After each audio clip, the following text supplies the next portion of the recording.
Tu as déjà eu l'impression de parler sans que personne ne t'écoute, comme si, malgré tous tes efforts, les gens ne se souciaient tout simplement pas. Être ignoré fait mal, et cela peut nous laisser frustrés et découragés. Mais, et si je te disais que tu n'as pas besoin de reconnaissance pour prouver ta valeur?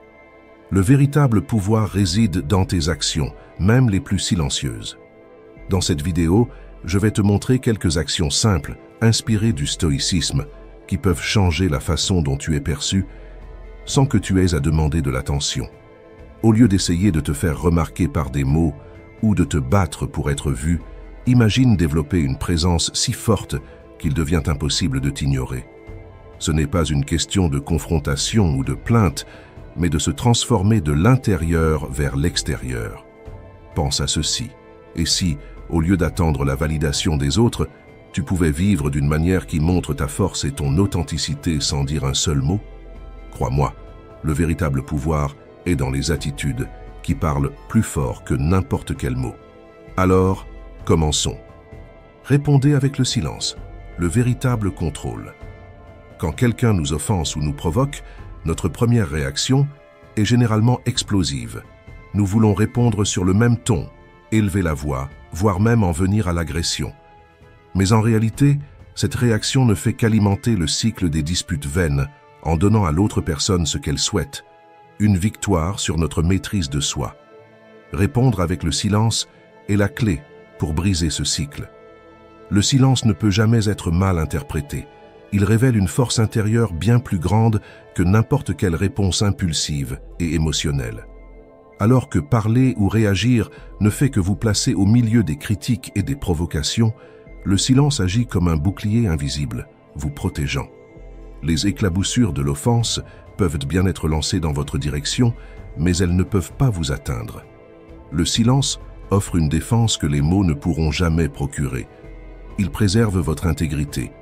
Au lieu de vous engager dans des querelles et des disputes, vous restez intouchable, sans permettre à ces offenses de ternir votre paix intérieure. Considérez les paroles malveillantes et les critiques comme des appâts qui tentent de vous attirer dans un piège émotionnel. Lorsque vous décidez de ne pas réagir et de rester silencieux, c'est comme si vous vous protégiez de ce piège. Le silence a plus de valeur que n'importe quel cri. Imaginez que vous êtes dans une pièce qui a commencé à prendre feu. Si vous restez là, le feu va vous consumer. Mais si vous sortez, vous serez en sécurité. Réagir aux provocations, c'est comme rester dans cette pièce en flammes. Plus vous réagissez, plus le feu, le conflit, grandit et vous consume. D'un autre côté, en vous éloignant de la situation, vous évitez que le feu de la négativité ne se propage. En ne réagissant pas, vous enlevez le carburant qui alimente le drame et, avec le temps, il s'éteint tout seul. Votre choix montre que vous n'avez pas de temps à perdre à répondre à des messages désobligeants, à entretenir des relations toxiques, et qu'il est plus important de préserver votre paix intérieure. Et vous éloigner en silence sans avoir besoin de donner aucune explication ou justification. Certaines personnes pensent que répondre avec le silence peut sembler être une faiblesse. L'idée de ne pas réagir peut donner l'impression que vous fuyez la situation. Mais en réalité, c'est exactement l'inverse. Être capable de garder le silence, surtout quand tout en vous veut réagir, est un signe de maîtrise de soi, de sagesse et de maturité. C'est l'une des formes de défense les plus fortes que vous puissiez avoir. La prochaine fois que quelqu'un essaiera de vous abattre avec des provocations ou des mots tranchants, demandez-vous « Est-ce que cela vaut la peine de m'impliquer dans cette bataille ?» Dans la grande majorité des cas, la réponse sera non. Lorsque vous choisissez le silence, vous décidez de ne pas participer au jeu toxique des autres.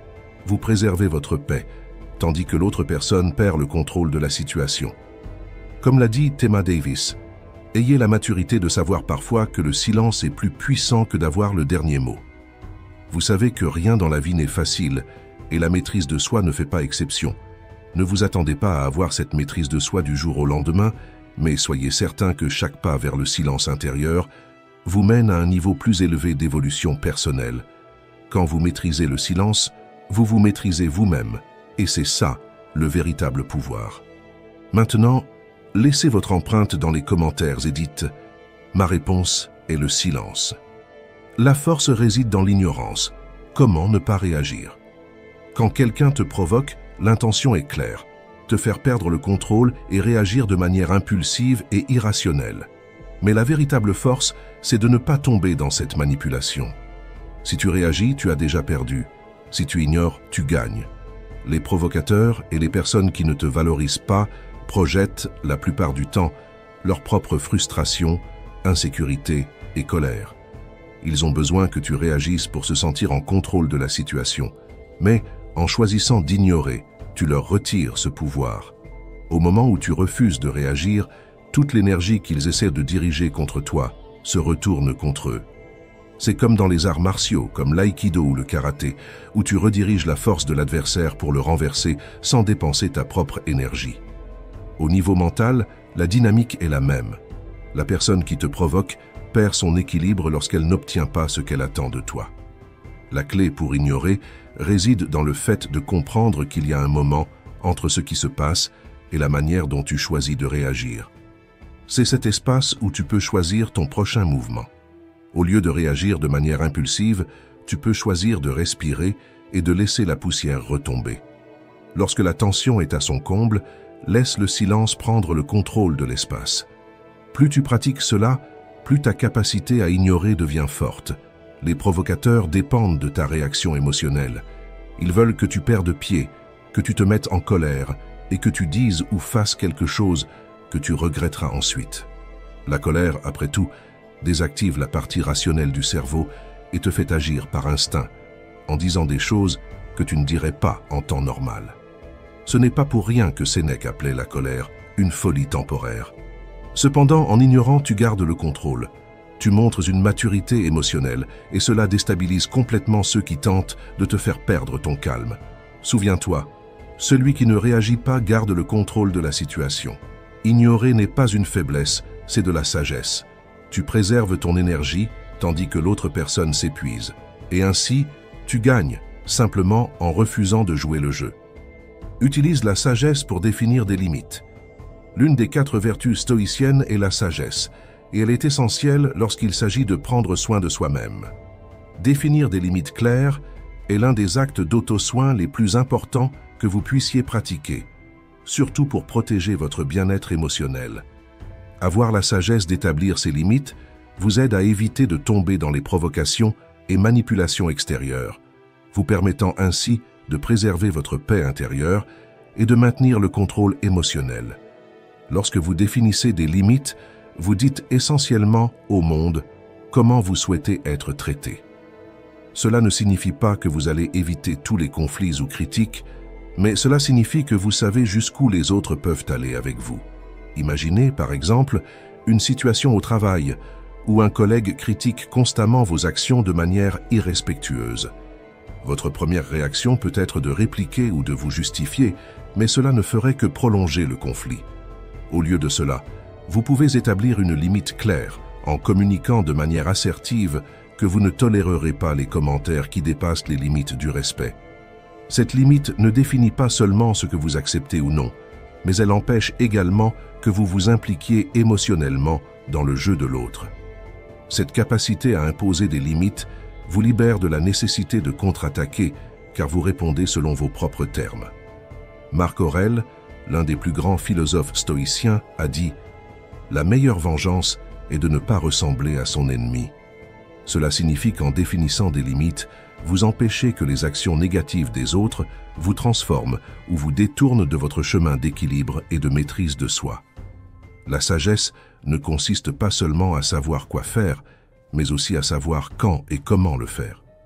Lorsque vous ne définissez pas de limites, vous risquez d'être entraîné par les émotions et les intentions des autres.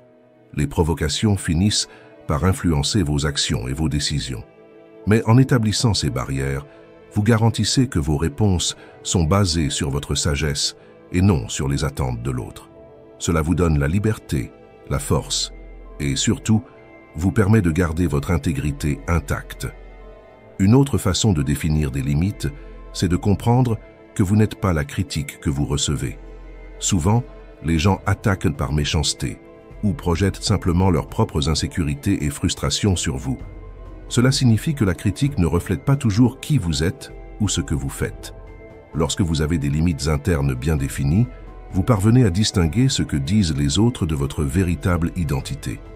Cela renforce votre estime de soi, car vous savez que vous n'avez pas besoin de prendre chaque critique pour une vérité. En cessant d'absorber ces opinions négatives, vous créez une barrière émotionnelle saine, qui vous permet d'écouter, de réfléchir et d'avancer sans porter le poids des paroles des autres. Cette attitude vous aide à voir les situations de manière plus objective, sans être entraîné dans des conflits inutiles.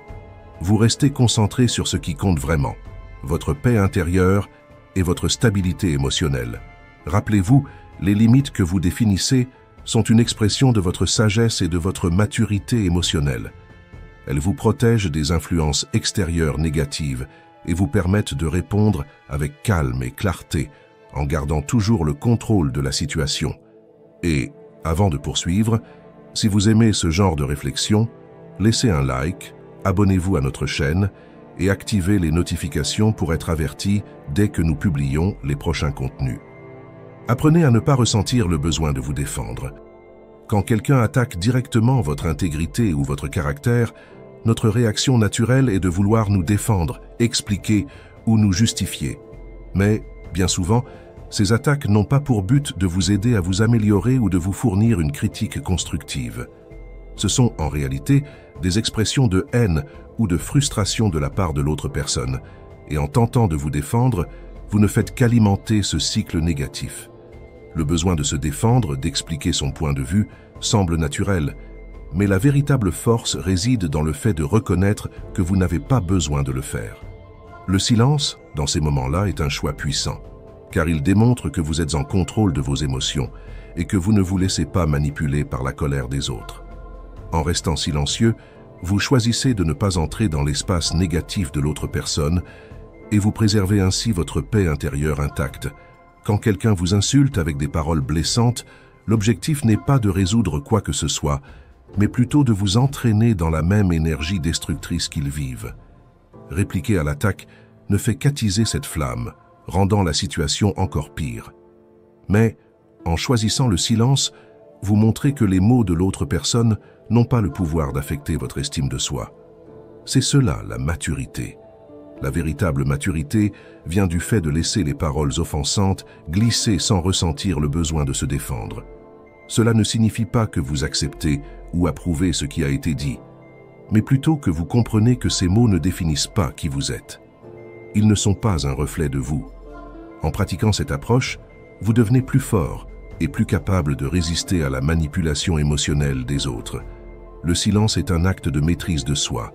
Il faut une véritable force pour ne pas répondre, pour ne pas ressentir le besoin de se justifier et pour ne pas céder à la tentation de riposter avec des mots plus durs. Avec le temps, vous remarquerez qu'il devient plus facile d'ignorer les commentaires négatifs et de continuer votre journée sans porter le fardeau des critiques des autres. Lorsque vous décidez de ne pas vous défendre, vous envoyez un message clair, vous refusez de coopérer avec la colère et la manipulation. Cela, c'est du pouvoir. Il ne s'agit pas d'être passif, mais de choisir consciemment où vous placez votre énergie. Après tout, comme l'a dit Épictète, ce ne sont pas les événements qui nous affectent, mais la manière dont nous les interprétons. Et en choisissant de ne pas vous laisser troubler par les paroles des autres, vous choisissez la paix intérieure avant tout.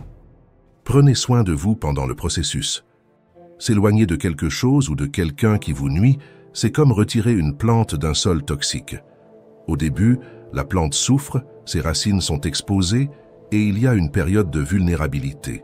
C'est à ce moment-là qu'elle a besoin de soins redoublés pour s'adapter à son nouvel environnement et pousser de manière saine. De la même manière, lorsque vous vous éloignez de ce qui vous fait du mal, vous vous retirez d'un environnement qui drainait votre énergie et ce processus peut être émotionnellement épuisant. C'est là que le soin de soi intervient. Si vous ne prenez pas soin de vous-même pendant cette phase, vous risquez de vous sentir encore plus vulnérable. Pensez à vous comme quelqu'un qui se remet d'une blessure. Pour que cette blessure guérisse, il est nécessaire de se reposer, de faire preuve de patience et de prêter attention aux signaux de votre corps et de votre esprit. L'une des façons de gérer cette transition, c'est de se rappeler les paroles du philosophe Épictète. Ce qui nous préoccupe, ce n'est pas ce qui arrive, mais notre perception de ce qui arrive. Cela signifie que, même si l'éloignement peut sembler être un fardeau au début, c'est en réalité un mouvement vers votre propre paix intérieure. En changeant votre perception et en voyant cet éloignement comme une opportunité de guérison, vous commencez à vous libérer de la douleur.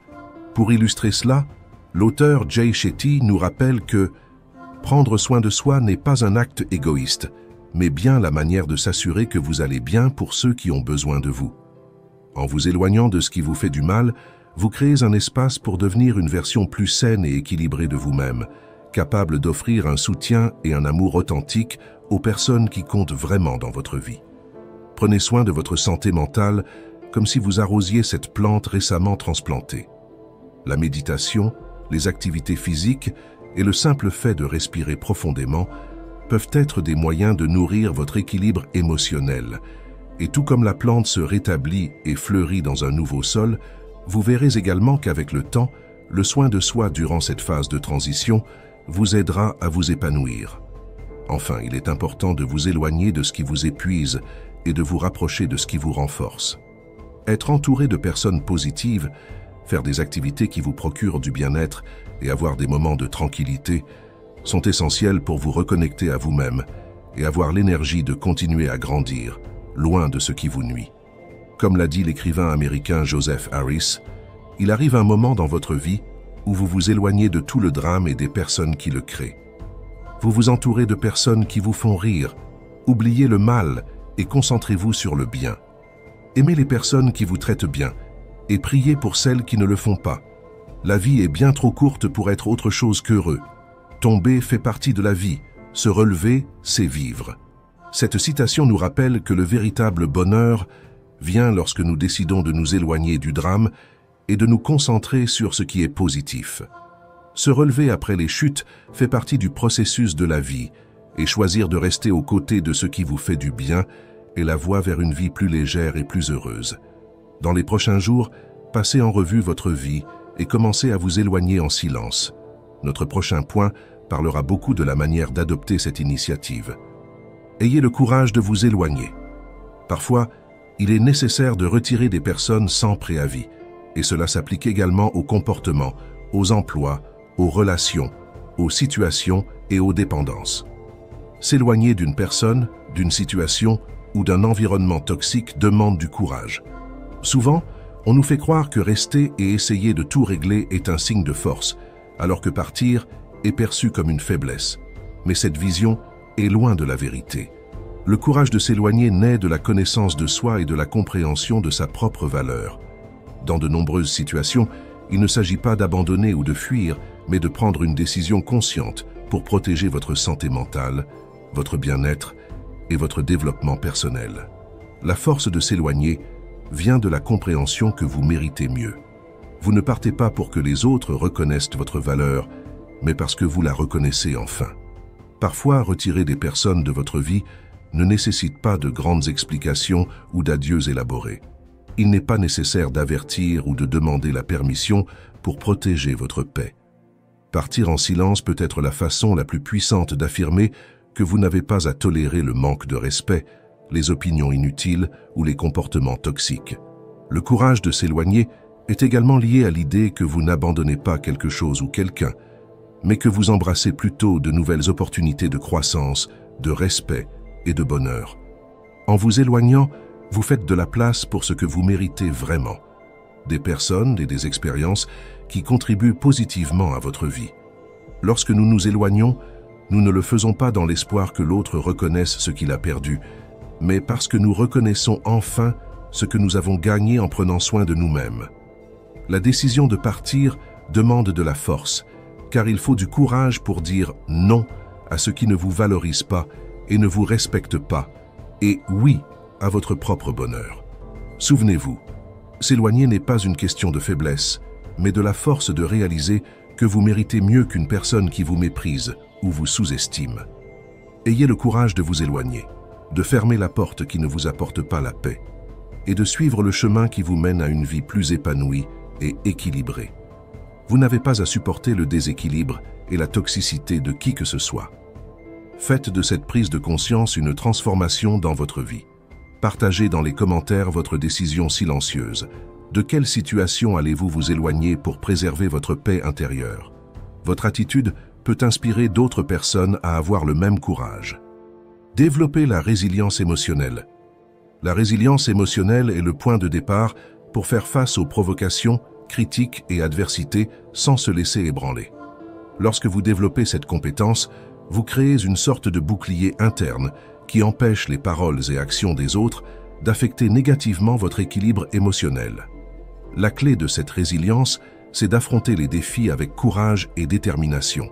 Cela ne signifie pas ignorer les difficultés, mais plutôt les affronter de manière consciente, sans permettre qu'elles définissent qui vous êtes. Quand une situation vous provoque ou qu'une critique malveillante est faite, il est normal de ressentir un impact initial. Cependant, la résilience vous donne la capacité d'absorber cet impact sans perdre le contrôle de vos émotions. Pour renforcer votre résilience émotionnelle, il est nécessaire de changer votre perspective face aux défis. Au lieu de les voir comme des menaces, considérez-les comme des opportunités de croissance. Chaque critique ou provocation peut être une chance d'exercer votre maîtrise de soi et votre patience. Avec le temps, vous devenez plus fort et moins affecté par les opinions des autres. Une manière efficace de renforcer cette résilience est d'apprendre à classer les situations que vous rencontrez au quotidien.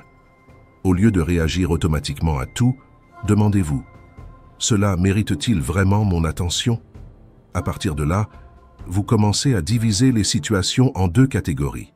Les situations qui méritent votre attention et celles qui, clairement, ne la méritent pas. Les situations qui méritent votre attention sont celles qui apportent un apprentissage ou une croissance personnelle, comme un retour constructif, même difficile à entendre, les commentaires de personnes proches qui se soucient de vous, et les questions qui affectent directement vos responsabilités ou objectifs. D'un autre côté, les situations qui ne méritent clairement pas votre attention incluent des provocations malveillantes dont le seul objectif est de vous déstabiliser. Des opinions de personnes qui ne connaissent pas votre parcours, des critiques sans fondement et des événements insignifiants qui n'ont aucun impact sur votre vie. En adoptant cette approche, vous parvenez à prioriser votre énergie émotionnelle de manière intelligente. Il n'est pas nécessaire de réagir à tout ce qui vous affecte. Au contraire, le véritable contrôle vient de la capacité à ignorer ce qui ne mérite pas votre attention. Cela n'est pas une faiblesse, mais bien un signe de force et de résilience. La résilience émotionnelle implique cette capacité à filtrer ce qui est vraiment important, sans permettre aux provocations et aux critiques infondées de vous ébranler. Ainsi, le premier pas pour vous éloigner en silence et laisser ceux qui vous méprisent sans action, c'est de construire cette base émotionnelle solide. Cela vous permettra de relever tout défi sans être ébranlé, en gardant votre paix intérieure intacte. Lorsque vous renforcez votre résilience intérieure, le silence devient votre réponse naturelle. C'est pourquoi vous devez vous élever au-dessus des petites provocations et choisir de ne combattre que les batailles qui en valent vraiment la peine. Maîtriser le silence ne consiste pas simplement à rester silencieux. Il ne s'agit pas d'éviter les discussions par peur ou parce que vous ne savez pas comment vous défendre. C'est un choix conscient de ne pas vous impliquer dans les provocations et la toxicité des autres. Le silence, c'est une façon de montrer que vous avez le contrôle de vos émotions et que vous n'avez pas besoin de réagir à tout. En choisissant le silence, vous montrez clairement que votre valeur ne dépend pas des opinions des autres et que votre paix n'est pas à vendre. C'est un acte de sagesse qui parle plus fort que n'importe quel mot. Dites-nous maintenant lequel de ces enseignements vous allez appliquer dans votre vie. Merci d'avoir regardé.